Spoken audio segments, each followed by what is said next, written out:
The name of this audio is Union Presbyterian Church in Newburgh, New York. This took place somewhere around 1961. Union Presbyterian Church had at one time been a very, very nice, well-built mansion outside of Newburgh, across from the Palton Club. That's a golf club. Union Church began there, and they're still there today. My family and I belonged there from the late 50s to the late 60s until we moved out of the Newburgh area. This church had a minister. His name was Morgan Roberts. Strange thing. Morgan Roberts finally wrote a book a few years back. The title of it is, Are There Horses in Heaven? At Union Church, they had a pretty good setup there. When you walked in the front door, it wasn't real ornate. It was nicely built, and roof on the little entryway. And when you first got in, there was a living room area in there, about twice the size of a normal living room that we have in our home. It had a piano in one corner. And off just beyond that, to the right, was a little, could be an office area, but a room with lots of windows, bright area. It's like a sunroom. We used that as a Sunday school room. Down the hall on the other side of that entryway was a series of rooms that were probably bedrooms at one point in time. Those had been used for Sunday school rooms as well. When you walked in the front door into that living room area with the piano, there were greeters. People would greet you. You could hang out and talk and sort of get the feel for the place before you went into the sanctuary. Straight across that living room, there's a wide doorway with window doors that opened up onto a balcony. This balcony overlooked what had been a music room. The music room was paneled with these 8-foot beautiful walnut panels all the way around. You could look down into that music room, where the sanctuary is now, and on either side of that balcony was an ornate stairway that curved around and went down into the sanctuary. And the sanctuary, of course, was lined up with 2 rows of pews that went to the front. In the front, a couple steps up, was where the choir was, on the right side and the left side. In front of either choir location was a pulpit. There were 2 pulpits up in front, and center on that area was where the organ was, set back a few feet from the pulpits. Them was where the organ was, and on the wall was an ornate, brass-like looking, decorative organ pipes up there. Off to the left side of this sanctuary was a hidden panel that you could open up and go into a little room. It was like a secret way out because there was a doorway from that little room outside. That's where the tape recorder is kept for recording the sermons and the services for being played later at WGNY. This whole church was it was beautiful inside there. Down on the sanctuary area, or behind there, to the left, was another large room. It had a large overhanging lamp and a pool table, a nice ornate pool table with the woven pocket catchers in them and all that. It was beautiful. It was there for a number of years, and finally someone thought that it wasn't very good to have this in a church, and they got rid of it. Sort of turned it into a sort of a meeting room, Sunday school room, that sort of thing. The hanging lamp and the decor that was on the walls was still there.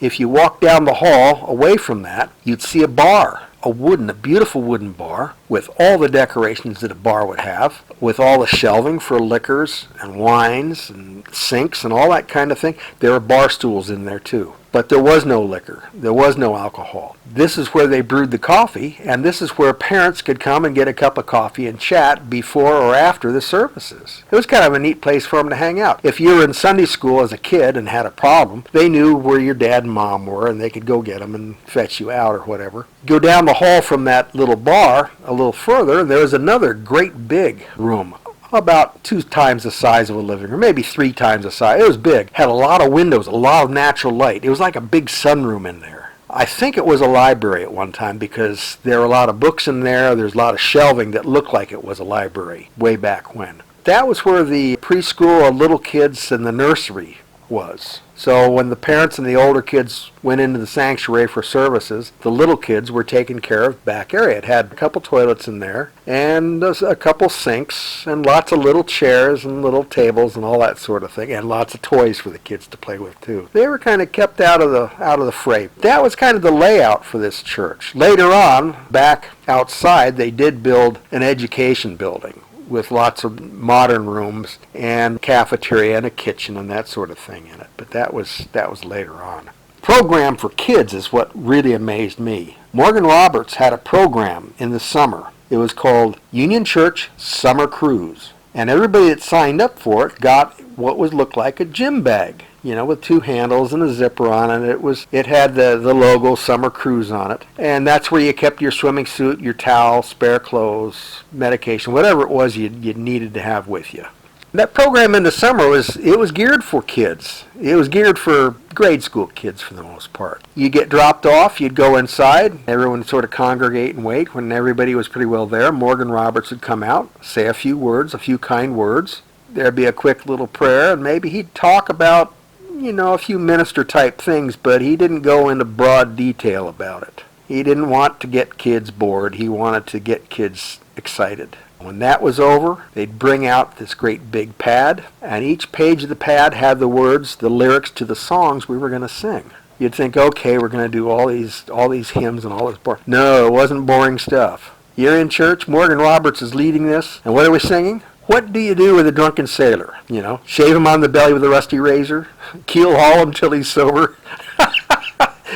We had all those camp songs. We'd all get in and sing for half an hour or so, maybe an hour sometimes. When that was done and we were all charged up, then the activities would start. There'd be outside activities where we'd have races, we'd have relays, we'd have all kinds of competitions going on, shooting hoops over by the garage area. Stuff like that went on all day long. And we did go on some little side trips too. There were a few well-to-do members that invited us out to their place. Mrs. Weatherall was one of them. There's stuff going on all day long. And this kept up for 5-6 weeks. But at the end of that season, the end of that summer, the big thing that we did was we took our bags with us, everything we got, and we all met down on the dock and got on the day liner. And we cruised the Hudson River all day long with activities and singing and looking around and getting into stuff. It's an awful great way to end the summer. The next thing that I really remember about Union Church was the first Halloween I ever had. I was, maybe in first grade.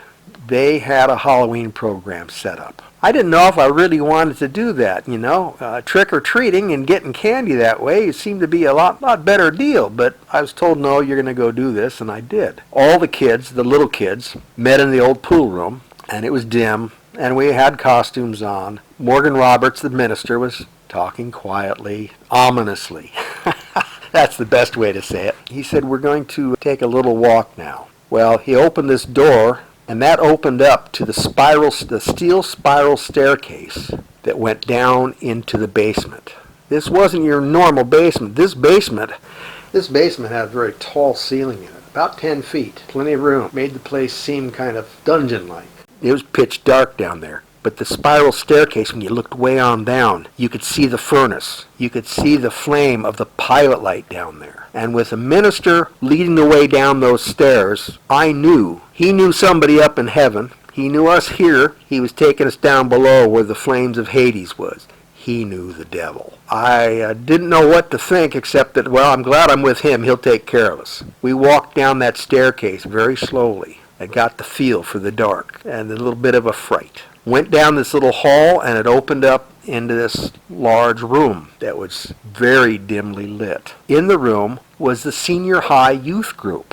They had scary costumes on, the witches' hats and the guy holding a head and all that kind of stuff. A lot of them were sitting on stools, but they weren't moving. They were just there looking. About the time we couldn't take it much more, then they let out with hoops and hollers, and then that broke into laughter because they knew they'd broken us.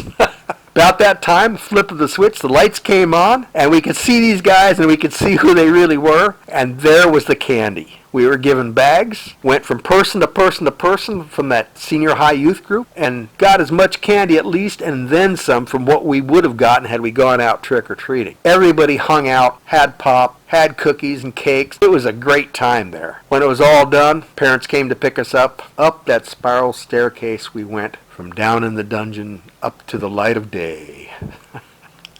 What a place, I'm telling you. There was always, when they talked about activities for kids, it was. Activities for adults? I don't know.